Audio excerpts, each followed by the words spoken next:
Alright, Joe here, welcome back to We Need to Talk, the show that looks at football on the internet over the past 7 days. The 7 days that saw Thomas Muller decapitate a man. Thierry Henry turn into a school teacher.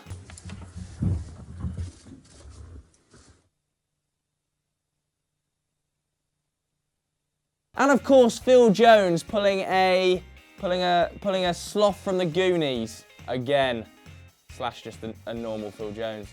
But anyway, let's get on with it because this week we need to talk about Raheem Sterling.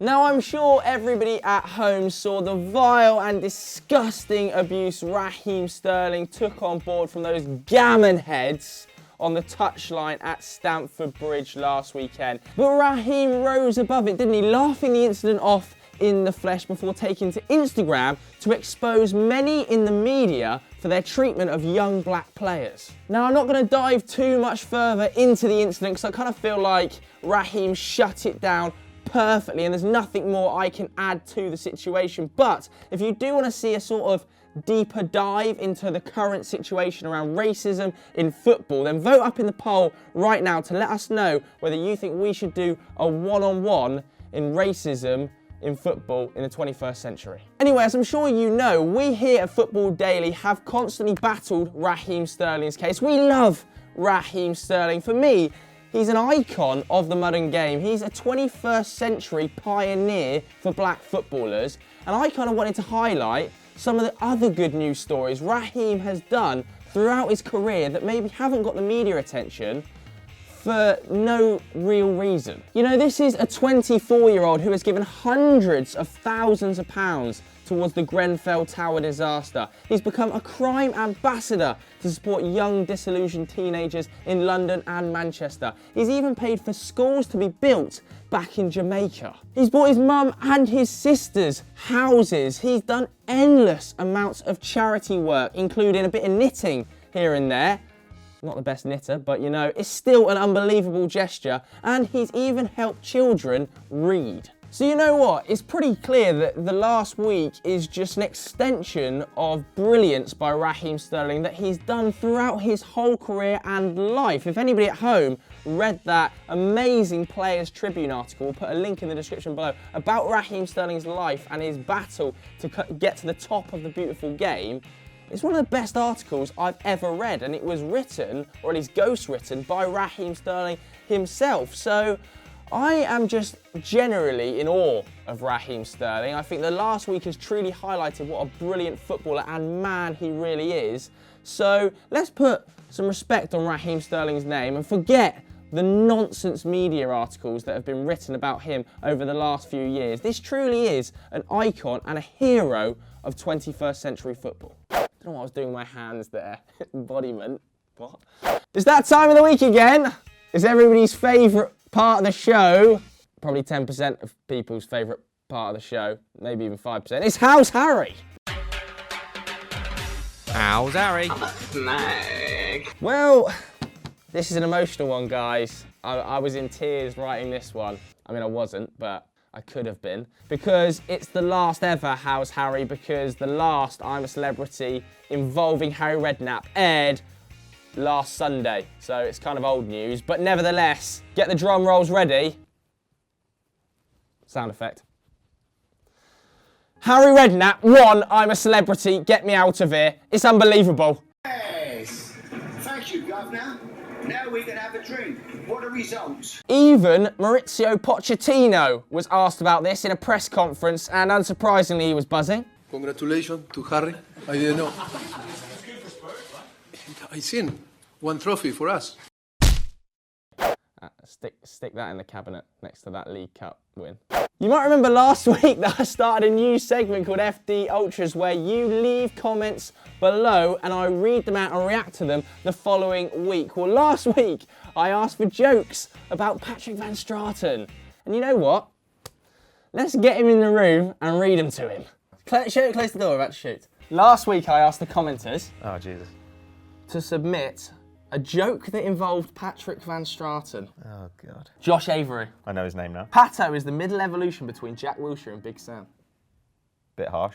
I'm much better at my job than Jack Wilshere. Surely if I was halfway between Jack Wilshere and Big Sam, I'd have had a double heart bypass. Oh my It God. was Big Sam. From Isaac Hemper. Patrick Van Straten looks like the sort of guy to smack his own arse during sex. Yeah, big time. I'd probably put my back out. What, just as a hint? Or as in when she did it, you'd be like, stop. Let me do. This was the most liked one, this one next. Jesus, okay. From Chris Wilkinson. The only thing tighter than Manchester City's defence is the sexual tension between Patrick and Hamill. No, I don't want to f*** it. Yeah, everyone seems to think that we got something going on, which I mean, like, I think it would have happened by now. But the will they, won't they keeps people coming back, I guess. It does. If Pato tried any harder to be cultured, he'd be living in a biologist's fridge. Oh, that's good. That's good from him. That's the best one. That's good from him. Double meaning of culture. I like it. What was the best one in your Pick opinion? the best one. I think probably the best. My favourite was Isaac Kemper. Which one? Smacking her own arse during sex. I Yeah, can but totally imagine. that's not so much a joke, though. It's just an observation. Fundamentally, you're trying to make me laugh. Yeah. So I think Isaac Kemper, I'll give it to you. Yeah, I agree. Oh, boy. Isaac Kemper. Well And done. I'm hoping that's not you. In that. I'm hoping that is your picture because it's a small child. Yeah, otherwise, that's Otherwise, weird. just, yeah. Get the permission from the parent. So those were jokes about Patrick Van Straten. If you want to be featured next week, leave a comment below saying, John Babb the sort of guy to. You do this every week? Completing it. I've started doing it Who now. have you done this with? You're the first. Oh, that's right then. You've taken my virginity. Bab's next as well. You've taken my Yikes. virginity. Yeah. John Babb the sort of guy to, and I'll get him sat in this chair and he will answer your comments as well. I'm going to submit some Bab comments. Go on. Yeah. And make them filthy. Though Zach made a speech the other day and Nearly cried. got me right here. He did. Is that where the heart is? Somewhere in that region. We'd usually go on to the good, the bad and the ugly now, but I've kind of found, Adam Templeman has kind of found a story that embodies all three. But anyway, it comes from America, the MLS in fact, and it's all about Atlanta United who lifted their first ever trophy, the MLS Cup. They were only formed 2 years ago, so pretty impressive achievement. Last weekend, didn't they? Beating Portland Timbers 2-0 in front of 70,000 fans. These are basically the ultras of America. Proper hardcore, the MLS fans in Atlanta.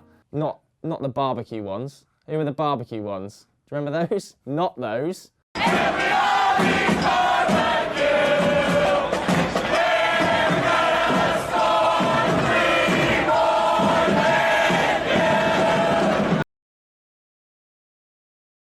After the game, thousands of people lined the streets of Atlanta to celebrate with the team. And there was open-top bus tour like you always see. But then things took a bit of a strange turn because the players took the trophy out and went to Magic City. No, it's a strip club for everybody asking at home. You know what? I actually rate this unbelievably highly. This is incredible shithousery. This is the best incident involving a trophy since Sergio Ramos dropped the Copa del Rey in front of their own team bus and they just rode over it. Just drove clean over the trophy. And you know what? It's certainly better than watching Stage 1 Patrick Van Straten try and get a chant going to Arsenal fans of, oh, we hate Tottenham. What do you think of Tottenham, everybody? What's Tottenham? Shut up. You're playing at West Ham. Embarrassing. 104,000 minutes, I said. Brilliant. Maths is going well there. Bait Watch is back, everybody. Woo! Put some, like, clapping sound effects over the top of that. Because, you know, the intro last week was nothing short of a disgrace. I asked for a really high-level, snappy, amazing intro to be done. You had 2 days on it, Kieran. You know, this time I've given Zach a week, and I'm expecting fireworks to lab. Roll the intro.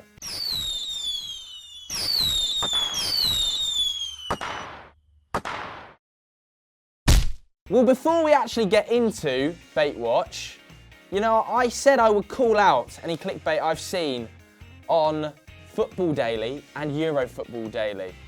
And there was some this week, wasn't there, Adam Templeman, you dirty dog, in the words of Chris Hamill. Why does he say that? Nobody knows, but it kind of works in this environment. Well, get this for a title. Manchester United want to sign one of football's most wanted men. Wow. In other words, you know, we needed the clicks. In fact, you know what? Let's ask Adam Templeman what the thought process was behind this title. Templeman. Hey, hold on, what are you doing? Filming you. What are you doing? No. Templeman. Yeah. What's your excuse for the Kalidou Koulibaly clickbait we saw midweek on Football Daily? No comment. Bait. Why are you ambushing me? Well, it's bait watch, mate. Oh, okay. Is that what this is then? Yeah. I don't like it. But anyway, on to the actual bait watch, because you know Adam Templeman's so used to doing it, we can kind of forgive him, can't we? And get this one from Marca. Ozil's back injury blamed on Fortnite. Oh, God, Fortnite is back again, yes. Ozil apparently has clocked up a whopping 5,221 games of Fortnite. You know, the gammons, they just hate Fortnite, don't they? They just hate anything they can't understand. Oh, you play loads of games, like get outside, you know, cut up a tree, eat some meat, go fishing. That's the words of a gammon, by the way. Not me, although in like 30 years I technically will be a gammon. But I won't be wearing jeans and shoes. So, only like 40% gammon, because I'll be middle-aged and white. Anyway, they say in the article, Ozil has clocked up a whopping 5,221 games of Fortnite, or, according to the Daily Express, yeah, they're back, 104,420 minutes, equating to 1,740 hours, or 72 days! Think how many fish you could have caught in 72 days. Bild then chimed in, didn't they? Our favourite German paper to quote. To be fair, we do quote that a lot, even on Sunday Vibes. It's pretty reliable usually. But on this one, I'm not having it, because they got in contact with a sports physician who claimed that this was probably the reason behind his continued back problems. Ooh, edgy, isn't it? It's edgy reporting, you know. Mesut Ozil, back problems blamed on a video game. This is total bullshit, isn't it? It's total bullshit. Even Unai Emery's had to come out and respond to this. Imagine actually sitting down as a football manager in a press conference, just bang my knee, sitting down in a press conference and expecting questions, you know, the state of the finances behind the club, comes around another one, and then suddenly, yes, what's your question? Are you blaming Fortnite for Mesut's back injury? I mean, probably not, seeing as he's had recurrent back injuries for the last 5 seasons, rather than just going, you know, f***ing Fortnite. Oh, God, he wouldn't have back problems if he was sleeping rough in a f***ing tent and fishing, would he? Real man. He used to drink 12 pints. You're playing Fortnite? Oh, real man. Just wait. In about 3 weeks, you will see Manchester United's continual slump blamed on PUBG. Jose Mourinho's in the Lowry playing too much PUBG. That'll be the headline. Metro. Pathetic. Just can't get rid of them. They're like gonorrhea. So that's it for this episode of We Need to Talk. Remember, don't become a gammon, and also submit all of your comments below with John Babb, the sort of guy too, and I will read them to him next week. You know, he's 10 years off gammon level, so that's coming around like a train. Bye. Okay. It's a 19 liker, and it's got a love heart from Adam A Templeman. 19 liker. Like a yacht. It's a 19 footer.